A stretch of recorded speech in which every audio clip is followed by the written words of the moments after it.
Welcome everyone to our event on building sustainable food systems. My name is Julie Wolf and I am part of the IndieBio New York team. And I have with us three amazing CEOs from our class 3 from IndieBio New York.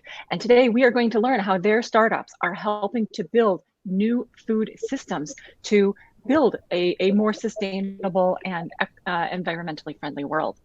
But before I introduce today's CEOs, let me first briefly introduce you to IndieBio in case this is your first time visiting one of our virtual events.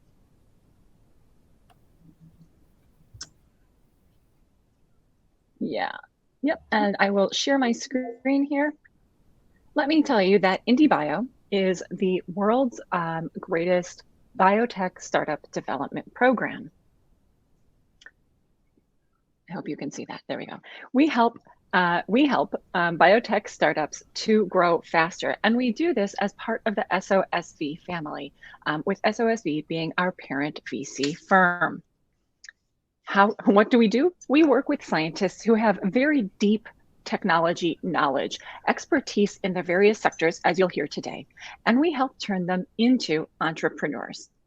How do we do this? Well, of course, as part of SOSV, we provide the capital that is necessary for companies to move faster and start to get those early revenues. We also have a 4-month mentorship-based program during which each company makes different technical and business milestones to set them up for a successful next fundraise.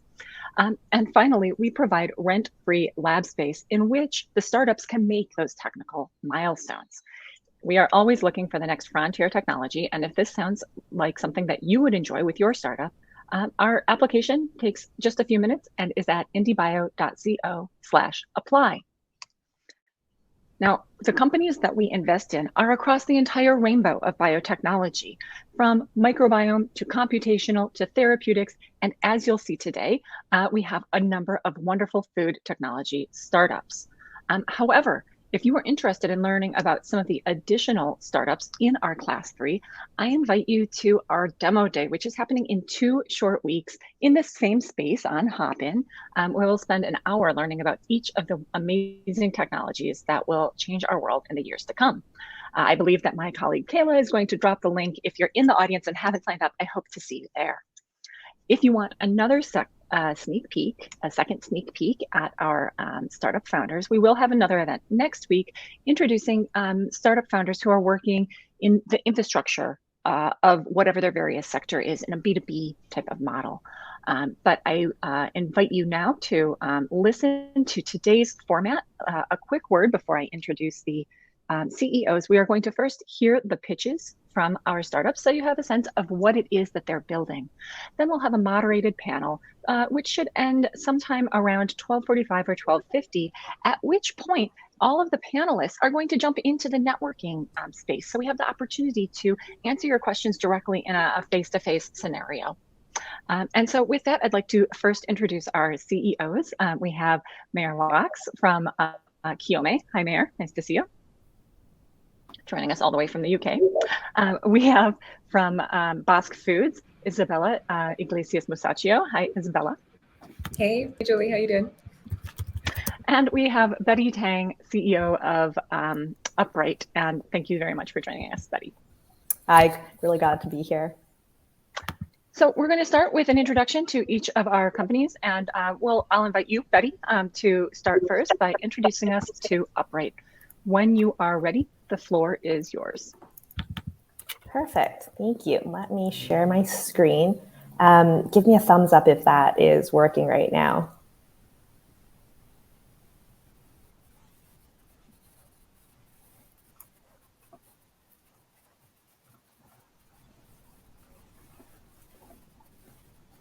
Perfect. All right. Well, hi, everyone. Like Julie mentioned, I'm Betty. I'm the founder of Upright, which makes plant-based goods to nourish our world. Our first product is a high-protein instant oat milk. So I started this because personally, I've always struggled with finding a milk that was healthy, sustainable, and convenient. I'm lactose intolerant, like 2/3 of the world, and I imagine a lot of this audience today. I've got a bunch of food allergies, and I care about the environment, meaning that I don't feel good physically or ethically drinking dairy or most alternatives. Plus, half the time, my milk would go bad before I could even finish it. I just wanted a milk that was convenient and didn't make me feel like I was trade-offs. There's nothing in that, in this graph on the page you see, there's nothing in that highly nutritious and eco-friendly top right quadrant. So I made it. So Upright is a high-protein instant oat milk made with just oats and a blend of vitamins and minerals. So all you have to do is add water for instant oat milk wherever, whenever you want it, whether you're at home, on the go. It's like a hot chocolate sachet that you can rip open and put in a glass and just mix with water. So within each cup, we're packing 8 grams of oat protein and the same key vitamins and minerals as dairy milk, with 25% of your daily calcium needs, 15% of your vitamins A and D, and 40% of your vitamin B12. But I think what's just as important is what's not in our oat milk. So we use oats as our main ingredient, so our products are allergen-free, plus free of all the oils, gums, fillers, and sugar that's found in our competitors' products. Oats also offer the benefits of prebiotic fiber for heart and gut health. And using oats also means that our products are just so much better for the environment. So they use 12 times less water than dairy milk and 7 times less water than almond milk. Plus, as an instant powder, Upright is using even less energy since we're not shipping water and don't need refrigeration, making it super convenient to get your nutrition on the go without ever worrying about your milk spilling or spoiling. So we're doing this because we believe that small changes can make a big difference. Our mission is to make delicious food that's better for people and our planet.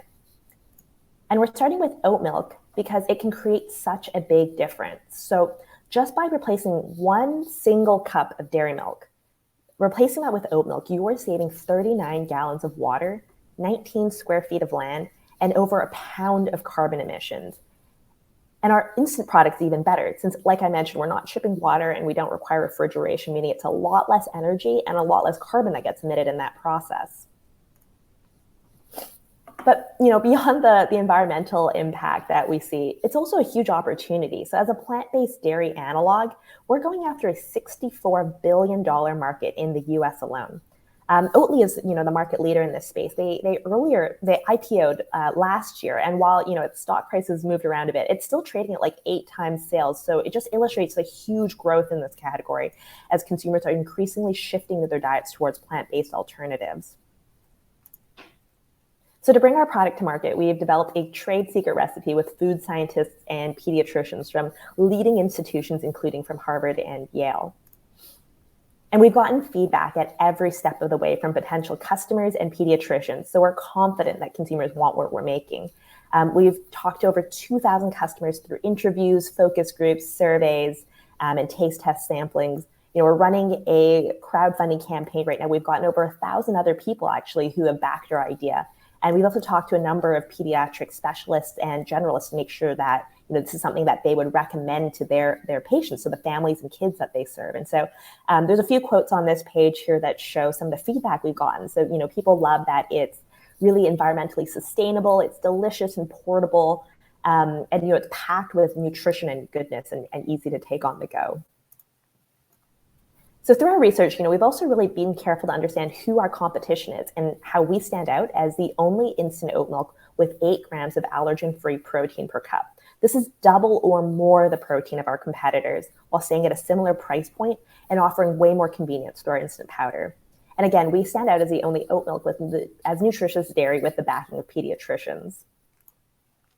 So to go to market, we're planning an omni-channel strategy, starting with direct-to-consumer sales online on our website and going into other online platforms like Amazon.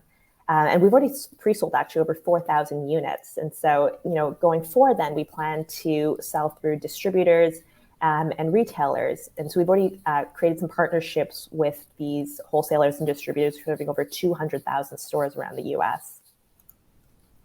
So I built this with my MBA classmate, Tira, by combining our complementary skills and experiences and our passion for sustainable progress and lactose-free food. So my background is in strategy and management consulting, having advised Fortune 500 leaders in consumer goods and agriculture at McKinsey and Carney, while my co-founder brings operational muscle from his experience leading supply chain and operations at big consumer goods companies like Pepsi and L'Oreal.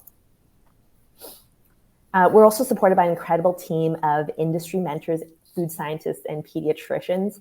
And this includes the founders of Honest Tea and the Whole 365 brand at Whole Foods. So over the past 2 years, we've made steady progress by bootstrapping them through grants. And to launch later this year, we're currently fundraising so that we can expand our retail distribution nationwide. So if you're interested in sharing in our success and supporting our mission to combat climate change, you can actually invest now for as little as $100 by going to republic.co/upright. We'd also love help just spreading the word. So, again, we'd love to chat with anyone interested in helping us grow, whether it's through investment or partnership. So if you're interested, please reach out. I'm at betty@uprightoats.com. And please do also follow us at Upright Oats on Facebook, Instagram, or Twitter, or sign up for our newsletter at uprightoats.com. All right, thanks so much for having me here.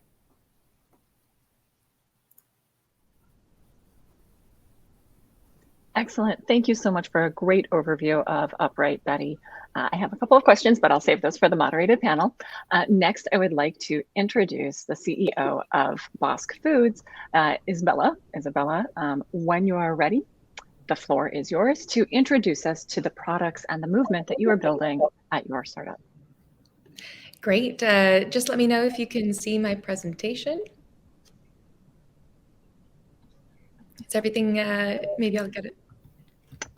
Just a slight delay. It's coming. Okay. Here it is. All right. Okay, great. Hi, everybody. Wonderful. Hi, I'm Isabella. I'm the CEO of Bousque Foods. So Bousque Foods is a biotech startup on a mission to create the next generation of meat alternatives, starting with whole muscle meat products grown naturally from mycelium. We all know that the overconsumption of animal products is a major cause of global warming and environmental degradation. The UN says that the best way we can lower our carbon footprints is to switch to a plant-based diet.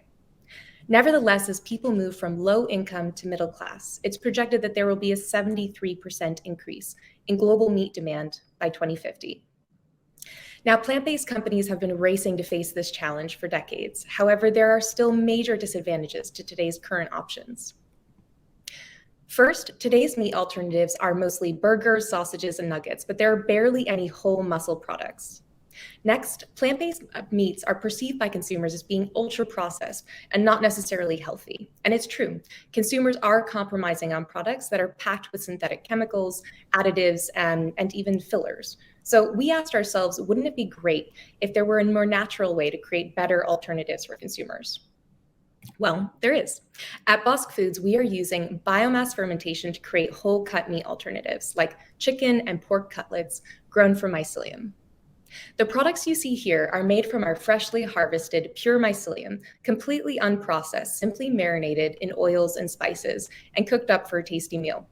The texture is shockingly meat-like. It looks and it cooks like chicken, and our mycelium has a natural umami flavor that will make any dish all the more delicious. Our value proposition is that we're creating better than meat products that have all the taste, the texture, and the functionality of meat without the negative health effects and carbon footprint or cost to our environment. Next, since our products are naturally meat-like, we don't need to add a lot of fillers, binders, and texturizers, thereby allowing us to create a cleaner product. And last, since our products are healthier, they're healthier because we're using mycelium, which is protein rich while being high in fiber and micronutrients. So you're probably asking yourself, how do we go from fungi to a fillet? So through our unique process of solid state fermentation, we rapidly grow our mycelium in a matter of days using food safe strains. The parameters of growth are fine-tuned and controlled, allowing us to cultivate pure mycelium while maximizing yield and optimizing nutrient levels. After 10 days, we harvest our mycelium, mix in high-quality ingredients, and form our products with less downstream processing than plant-based alternatives. The major advantages of our technology are that we grow our mycelium on upcycled side streams from commodity crops like cereal grains, thereby valorizing low-cost biomass into high-value products. In a world needing to address extreme food waste, our ability to take a linear process and make it circular by incorporating what would otherwise be waste is huge. Next, we can produce our ingredient with a benign carbon footprint using indoor urban agriculture, irrespective of climate and landscape limitations. If you just look at our LCA analysis, the sustainability of our product in comparison to animal and even plant proteins is clear. Last, because our process is less resource intensive to scale than other alternative proteins, we can ultimately be price competitive with animal meat sooner. So how big is this opportunity? It's predicted that the global meat alternative industry will capture 10% of the global meat market by 2029.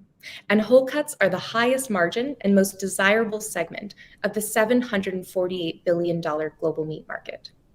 The takeaway is that there is enormous growth potential for our products, especially in the United States and Europe, some of the largest and fastest growing markets for meat alternatives today.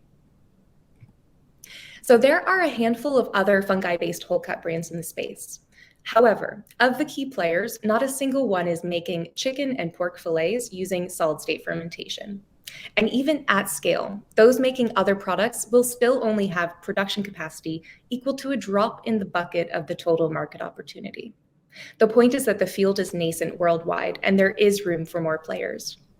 Our USP is that we are the first company producing whole cuts like chicken and pork cutlets through solid-state fermentation that can deliver on the taste, texture, and nutrition while being clean label and minimally processed. Our long-term goal is to become the leading fungi-based whole cut meat alternative brand in the industry. We intend to commercialize our fillets first so we can hit the market and simultaneously drive revenue to our product development. We then plan to commercialize additional products that are in our R&D pipeline. Our go-to-market strategy is to first partner with chefs and restaurants who share our mission, and then we plan to launch our retail line, followed by a food service channel. So who's our team? Caroline Vanderhorst has over 25 years of experience in the agri-food industry. She also helped build two of the largest mycelium cultivation companies in Europe, including CNC Exotics and Mycelium Materials Europe, as R&D director and CTO, respectively. Raphael is a microbiologist with over 12 years of experience in industrial biotechnology. Quinton is an industrial engineer with experience in bioproduct development and carbon life cycle assessment. Emma is a neuroscientist with experience in solid-state fermentation, physiology, and microbiology. I have a background in sustainability and agriculture, and I've spent my career thus far helping to build startups internationally in the United States, Europe, and Asia, most recently for ag tech startup Infarm. Lastly, our advisors are leading scientists in the field of mycelium cultivation, with decades of direct experience with some of the leading mycelium material companies worldwide. So a little bit about our progress. Our team is currently at lab scale, but we've still achieved a proof of concept of our technological and our scientific processes. We've been featured in some of the top publications in the food tech industry, including Vegconomist and Green Queen. And last but not least, we have developed several initial flagship products, including chicken and pork alternatives, which we will be debuting at taste testing events this January. We are now raising a seed round of investment, and we plan to use that investment to drive our product development forward and scale up our production in the coming 12 to 18 months. So yeah, thank you everyone for listening to our pitch. And if you want to help join us on the journey to make the future of food more sustainable, nutritious, and tasty, then please get in touch.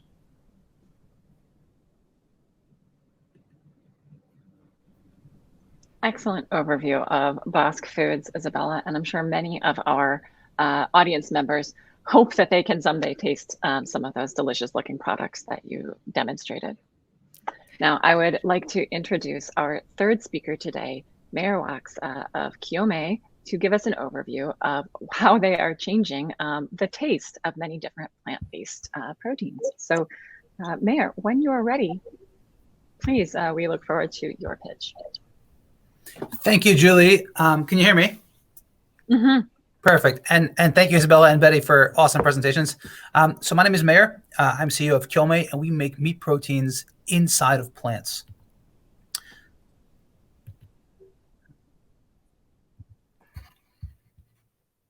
Okay, there we go. Okay. As we all know, meat alternative sales are growing exponentially across the world. Last year alone, over 45% growth in the US. Over 2/3 of Americans would eat more plant-based meat if it tastes better. The real problem that we've been seeing again and again is, can we crack taste? And moreover, can we crack taste sustainably? Now, when you think about taste, the question becomes is, what makes meat actually taste like meat. And what the science shows overwhelmingly is that the heme iron proteins, the myoglobin in animal muscle tissue, is what gives meat its meaty, its umami flavor. At consumer testing, over 70% prefer products with these heme iron proteins than those without. In our own lab, we've tested this out, and the results were unequivocal. And so at Kyomei, we are growing identical proteins, identical meat proteins, nutritionally and molecularly identical meat proteins inside plants. And what's really innovative is we're doing it entirely sustainably inside of plants. How do we do this? Utilizing patented technology developed right here in Oxford, our approach transforms the plant structure itself into a protein production platform. Now just think about this. A cow, in the context of meat that you would eat, is a protein production platform. Imagine if you could create the same exact protein, but in a different protein production platform, namely a plant. Now, heme iron proteins and myoglobin is only our first product. Kyomei is building a platform with fundamental breakthroughs in plant science to create identical animal proteins entirely inside of plants. So let's be clear, we're not just another meat alternative brand, but rather we're not making meat from plants, we're making identical meat proteins inside of plants. Now, this is not just theoretical. Over the last 4 months in IndieBio and in our labs in London, we've successfully produced meat protein inside of not only one, but 2 species of plants successfully. As you can see in the Western blot on your screen, this is a small example of what we're able to do right now.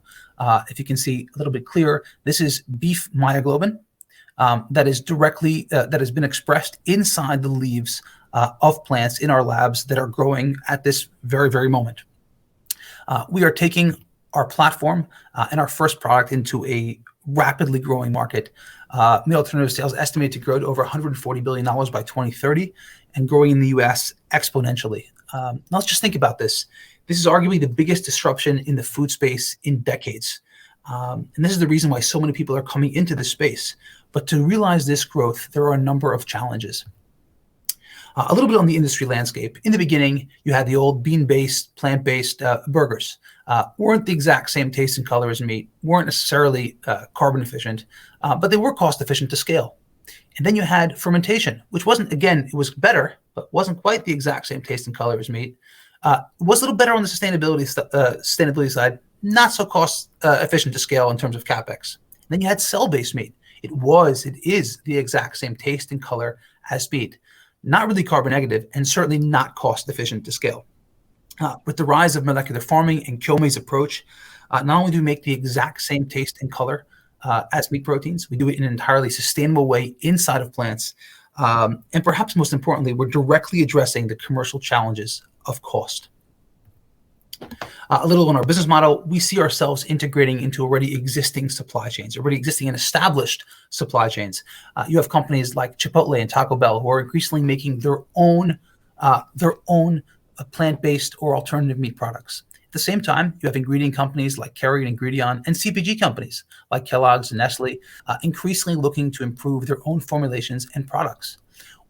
We are product agnostic. We want to be the Android platform for alternative meat proteins to power the next generation of alternative meat proteins. Putting it all together is really a diverse and well-rounded team of breadth and depth. Again, my name is Meir. I'm CEO. My background's in law and entrepreneurship. I did my MBA at the Society Business School at the University of Oxford. I'm joined by my co-founder, Kyoko, who spent over 15 years in plant science labs at both Oxford and Syngenta, and her PhD in biological chemistry at Tokyo. We're all joined by Suzanne. Our CEO has almost 30 years of experience directly in CPG and food businesses, working with almost every major food company in the world, significant plant-based product experience. And I think all of us really have come together in a very direct way, addressing issues of climate for all of humanity, issues of democratizing food health, and really issues of social impact that really pull us all together. We're joined by some of our senior scientists. For example, Marta has a PhD in plant physiology from the Max Planck Institute, spent over 8 years in molecular farming. Our advisors are some of the best in the world at plant proteins expression and molecular farming, and even including our advisory board, we're really all inspired of the notion of using science, using advanced breakthrough science technology to make deep inroads into making our society and our world that much more sustainable. Again, I'm Meir. We're Kyomei. We make meat proteins in plants. Thank you very much.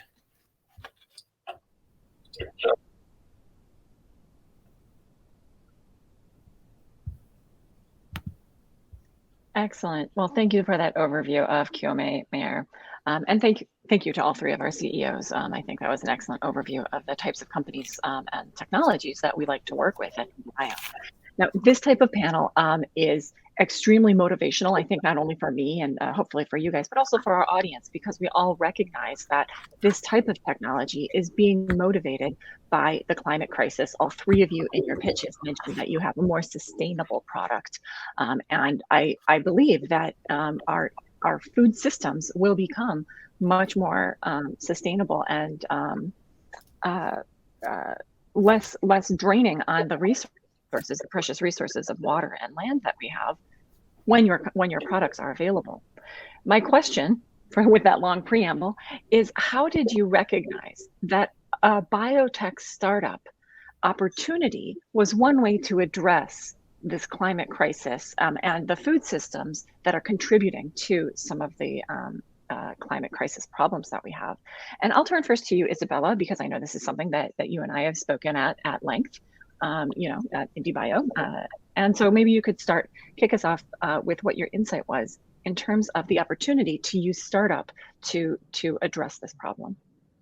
Yeah, sure, absolutely. So I guess for me, when I was getting ready to start Kinoko Labs, I knew I wanted to start a food company, but I also knew that I didn't want to start, your maybe traditional fermentation-based company. I wanted to, take an industrial approach and, find a solution that could scale and that could really create a change and be able to bring consumers from a mass audience to products that they typically wouldn't perhaps, go for. And so I looked at different technologies that were out there and really realized that the advances in biotechnology, particularly for industrial fermentation, and particularly using fungi, were an amazing way to actually solve some of the biggest problems with, plant-based meats today. Some of those, like I said, being that, a lot of consumers find them too highly processed or, not healthy enough, but also that there is not a lot of texture in the products that are out there. Most alternatives are made through the process of extrusion, right? Most of the burgers, sausages, and nuggets, they're all made somewhat similar technology. And so, I looked at those issues and saw that working with fungi and solid state fermentation was a way for us to be able to actually grow the products that we want and, try to get as close to that end product through the fermentation process itself, thereby allowing us to create newer variety of products that are improving on texture and solving some of those critical problems with alternatives today being too processed and not healthy. So yeah, I guess that was that insight that made me really, decide to take that step and start what was formerly Kinoko Labs, but is now Bousque Foods. Still getting used to that. Yeah, certainly. And I know you yourself are a vegetarian and have been for many years. Was it your own experience, similar to how Betty said she couldn't find a product that you wanted to create something that a consumer such as yourself would enjoy? Yeah, I think so. Like as you mentioned, so I studied sustainability in agriculture. So I became vegetarian for the first time at 16. And, I think I've lived so many years just relying on vegetables and different forms of like fungi to actually become a center of the plate replacement for me, that I actually think of what we're doing is not necessarily products only for myself. I'm really trying to create products that I would want my parents to adopt, or, people who are really not, interested in vegetarianism or veganism, right? I'm not trying to create a product only for vegans or vegetarians, but really for, people who are, you're just, your everyday consumers who maybe want to adopt more of like a flexitarian diet. So yeah. Excellent summary. And a nice segue over to Meir, who I also know is interested in getting his product into everyone's mouths and not just, vegetarians and vegans. And so Meir, you have a background in startup, but are not a life scientist by training. However, I know you specifically were looking for a life science company in order to have a large impact. Can you talk about how you thought food was the place to use your skills? Well, I think we all eat, right? So I think it's such a crucial part of our world. It has so much impact. I think for me, the key area was, to do something which is actually, as you said, I have an entrepreneurial background, but to go into something that actually makes a substantial impact in our actual real lives. And I think that, the key, I guess you could say, the breakthrough when I realized, wow, this really makes a lot of sense. Is, as you know, most of our team is highly educated plant scientists with many decades of experience in labs and so on. And so what really came together for me was the notion that the biggest hurdle to doing what we're trying to do was an issue of yield. And once we started to explore that as a team and really came to a very clear, to almost a breakthrough really, of how we can entirely change this paradigm, it really changed the paradigm in our minds, and I think it will change the paradigm in the world of how we can produce things, for, in our case, in plants, in a very commercially viable way. So I think that was really the core breakthrough for me, and it was just an exciting way to actually take fundamental sciences and make a real lasting impact in the way we see the world. Absolutely. And then I will turn to you, Betty, because I know that you have a strong belief that business can be used for good, right? And this is part of your background as well. Now, with your background in sustainability and in some of your previous experiences, how did you see a biotech startup creating an instant high protein oat milk as the way to make a real difference? Yeah, I would echo, I think, a lot of what Meir and Isabella shared in their stories. I mean, it's obvious that climate change is real. It's happening. It's now. And, as a consumer myself, I was looking to see what I could do to make a personal impact. And I realized that food was one of, the biggest, most polluting things that I was personally doing. And if you look into, food creates actually more greenhouse gas emissions than like the transportation industry. It's absolutely insane. It's something that each of us does, 3, if not more times a day. We eat, we have meals. And so these small changes, I truly believe, can add up to a really big difference. And so as I thought about how I could scale my impact beyond just myself, I realized that starting a sustainable food company could be that, method that I helped the world transition to a more resource efficient kind of way of living. And so looking around, I think milk is such a dietary staple. It's something that is used in so many different recipes. We grow up drinking it from a young age. It's so common. And so that felt like a really natural place to start. And so I guess the insight that I realized, though, was that most people, as much as they want to help with, be part of the climate change solution, it's really hard to make sacrifices. And so I wanted to create a product that would allow consumers to not have to make any trade-offs, and that would be as healthy and as nutritious as what was available, in through animal agriculture, but without the unwanted allergens, without the unwanted environmental impacts. And so a high-protein oat milk to me just felt like a really natural and obvious place to start, and something that the market needed. Absolutely. And I appreciate that you share recipes for your product all the time on your various social media. And speaking of products, this is where I want to go next, because all three of you are creating, real products that are very close to market, but not quite there.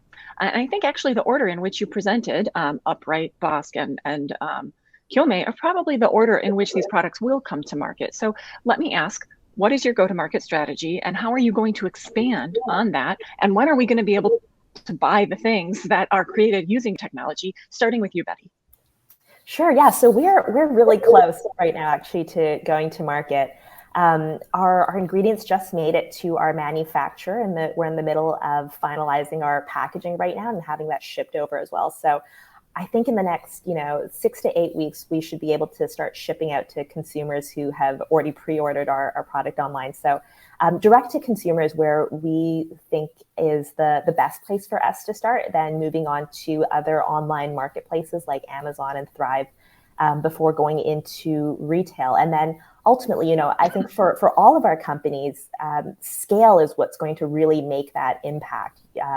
And being in as many places as possible. And so for us, we see scale going not just by going to consumers, but also going to food service. So we're really hoping to get into like school campuses, corporate campuses, hospital campuses, that sort of thing, and be able to serve consumers and businesses on a wide scale.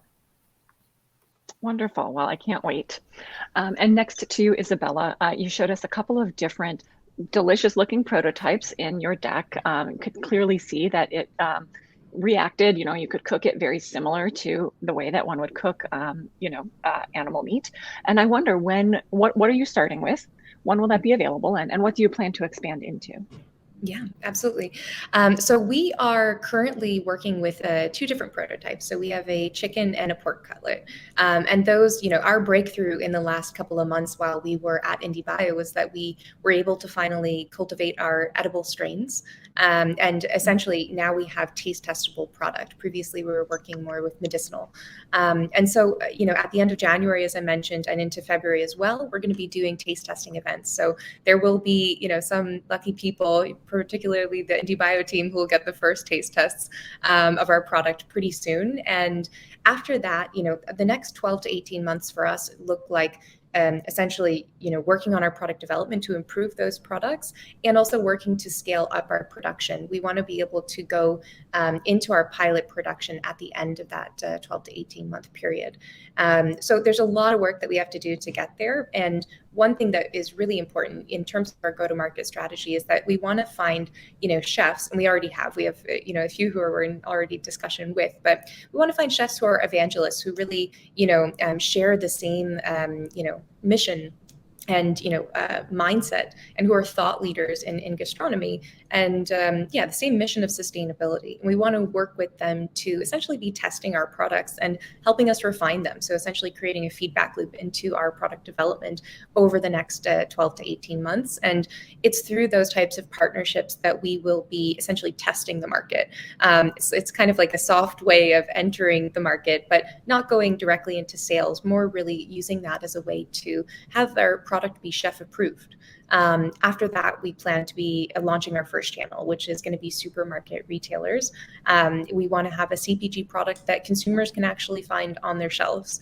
This is something that is a product that you don't find today. You don't have any minimally processed, clean whole cuts on shelves, even in the US for the most part.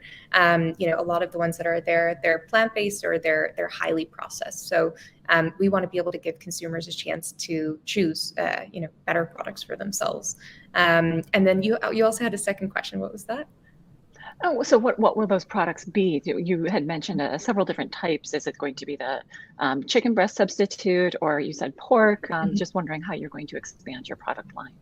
Yeah, I mean, we have some little secret projects that we're working on as well. But I'd say the first two that we want to start with, it'll be one or the other. We're not going to do two products at once, but we have a really great chicken and a really great pork substitute today. So you'll see one of those debuting first for sure. Yeah. Wonderful. Great. And so, Meir, let's turn to Kyomei and talk about the process of creating an animal protein using recombinant technologies inside of plants. Of course, that's a little longer term in getting the molecular biology to work. And I wonder what your timeline looks like to start producing and scaling, as both of your co-panelists have mentioned, to provide your ingredient to people making plant-based proteins. Oh, but Meir, hold on. I apologize, but it seems you're on mute. And we all want to hear what you have to say. Okay, I think I'm muted by the moderator, so I don't know. I don't even control my own mutes. I don't know. As you said, we are a B2B company, and we're doing really fundamental breakthroughs in the science part of it. But we've actually been a little bit ahead of schedule. So we have already, in our lab at a lab scale, we've already produced beef myoglobin entirely inside of plants. It's identical to that which you find in a cow. I would say from a commercialization point of view, we're 9 to 12 months away from actually getting a product that we can actually use in real beyond lab scale, so in actually test products. And I think what's really interesting about our technology is that there's a lot of work in terms of growing plants, in terms of the actual sequencing and molecular biology, a lot of the hardcore science work behind it. But once you get it, you can scale exceptionally rapidly. You can scale essentially to however much land or greenhouse space that you have available, which is essentially endless on many levels. So the scaling potential is vast. And what's really, really intriguing about molecular farming, and especially using plants, is that the capex on scaling is really I wouldn't say minimal, but yeah, minimal in contrasting to biofermentation and the like, because it's grown, it's farming. Excellent. Thank you so much. I think that that's an excellent overview of when we can expect the products. But let's talk about other products that are on the market. Of course, you are all working in a very hot space. If you had to choose the biggest factor to differentiate yourself from the competition, what would that be? And here I'm going to go in that same order: Betty, Isabella, and Meir. Now, Betty, we got the alternative milk space is there's a couple of other players in there.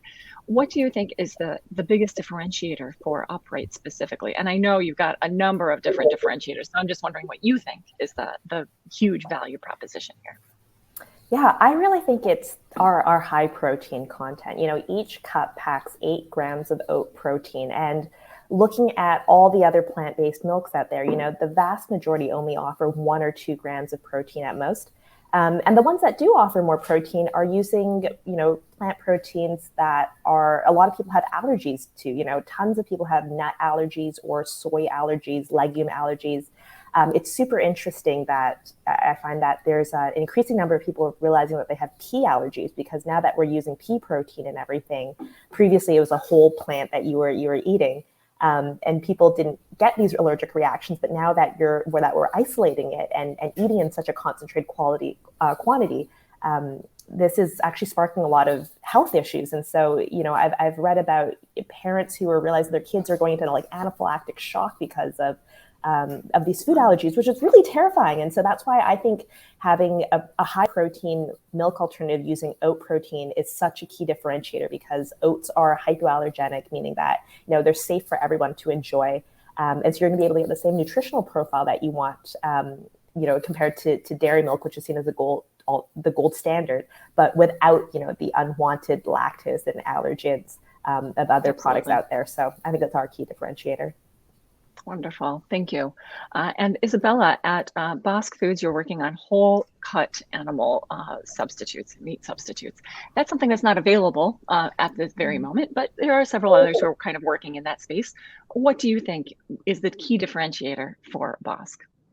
Yeah, absolutely. I think, I look at it from 2 different perspectives. One is what is the end consumer going to see and be purchasing on shelves? And then for us also, what's happening, backstage? From a consumer perspective, as you said, there's not a lot on the shelves today, but there hopefully are going to be some, that are going to be debuting in the coming years. What differentiates from the products that you'll probably see are that a lot of them are going to be plant-based. Sometimes people confuse fungi to be a plant as well, but we are a very different organism. We're working with microorganisms, and for us, fungi present, much better health and nutritional benefits. They also allow us to be able to create minimally processed products that are very much unprocessed in comparison to what you're going to see from your typically extruded plant-based products that are most likely going to debut first. So I would say from the plant-based category, that's going to be our major differentiation. It's that we are creating these nutrient-dense solutions that are minimally processed and cleaner. And then in new varieties, flavors, textures, et cetera. So that's from the consumer perspective. Behind, the stage and, what we're actually doing internally, we're a biotech company with, as you see from our team, highly trained biotechnologists, microbiologists, fungal biologists, et cetera. What really differentiates us from a lot of the key fermentation players that are on the market that I mentioned in our presentation is really not only our very, very skilled team at a very early level, which has allowed us to really accelerate our science quite quickly, but also the fact that we're working with solid state fermentation and a unique and proprietary process in that way.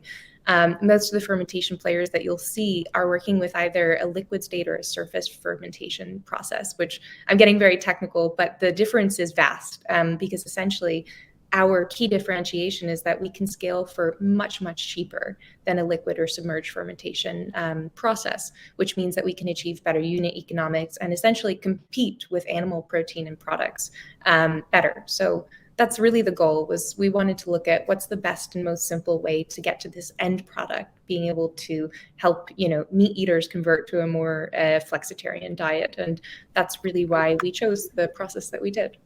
Yeah, absolutely. That's That's how you make a difference, right? And Meir, let's turn to you and talk about molecular farming. How does Kyomei differentiate itself from others who are trying to produce, novel ingredients using this very innovative approach? Yeah, so I think first of all, we don't mimic animal proteins. We're not trying. It's not biomimicry. We're not trying to say, oh, we're going to create something that's very, very similar that tastes alike. We are producing the same exact molecularly nutritionally identical proteins to that in animals, whether it be beef or pork or whatever it may be. So that's obviously the first one to differentiate from a large segment of people in this market. And I think that moving into the exact same proteins, what we're really differentiating off is an entirely new production platform, at least in the commercial space. No one's really managed to scale this kind of platform at the yields and at the scale that we are able to do. And I think that's a very, very core differentiator, because there's many different aspects of that differentiation that give us tremendous advantages. Obviously, the first one is cost. The cost to scale up and the cost, the capex of building out operations is an infinitesimal, it's a significantly lower number than you'll ever find in many other production platforms, to say it like that. I think that the ease and the scalability of this kind of platform is also second to none, and the sustainability aspect of it. I mean, this is using photosynthesis, the power of the sun and water, to grow meat effectively, to grow meat proteins. And I think you avoid a lot of the kind of costs associated with sterility and lab kind of costs when you're doing this in an entirely natural way in fields. So it's a matter of the technology to shift production platforms, I would say, that hasn't been achieved before. Excellent.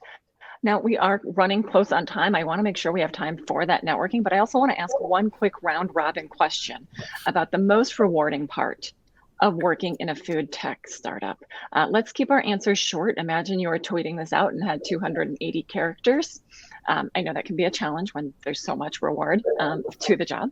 But I'll turn first to you, Isabella. What do you find most rewarding about building Bousque Foods? I mean, besides working with the incredible team and scientists that we've brought together thus far, which is, I guess, obvious, I would say for us, it's been so amazing to be making these scientific breakthroughs. We're doing things in our, in our R&D and in our lab that have never been done, and that's really exciting. And I think that's what drives a lot of us to keep doing what we're doing, despite all the challenges and the long hours. Is just the opportunity to be working on science that is exploratory. Yeah. Wonderful. Meir, same challenge to you to very briefly say what the most rewarding part of working at Kyomei is. Well, for me, I think just the general idea of taking a vision, taking an idea, taking an unformed idea and turning it into reality on the ground to real things is just an incredible high. I love it. I simply love it. And I think on top of that, the tremendous learning opportunity. It's just like one day after, you just learn more and more and more. And for me, I just love it. Yeah, I mean, that's what I would say. Excellent, excellent. And Betty, last words go to you. What do you find most rewarding about building a company creating a high protein instant oat milk? Oh, so hard to choose. But if you're going to force me to 200 characters, I think for me, it's really the social impact that we're able to create through our partners, and just having that decision-making control over helping to build the future that we want to see. So not just the ingredients that we choose and the food that we put out, but also, the supply chain partners that we work with, making sure that we're working, for example, one of our suppliers is like a farmer-owned co-op that we get our oats from. And it's just so good to know that, the profits go back to supporting a thriving farmland, that sort of thing. So I really love being able to contribute to that. That's wonderful. And I would like to thank Betty, Isabella, Meir for taking time. We know that you're busy, and of course, startup is long hours, as Isabella mentioned, taking time to speak with me today, taking time to speak with the audience. We're all going to hop over to the Hop In networking platform, where we will have the opportunity to randomly meet and have some short conversations. We've been doing this every week, and it's a lot of fun. So we'll see you in just a few minutes. Awesome. Thank you, Julie. Thank you, everyone. Thanks, Julie.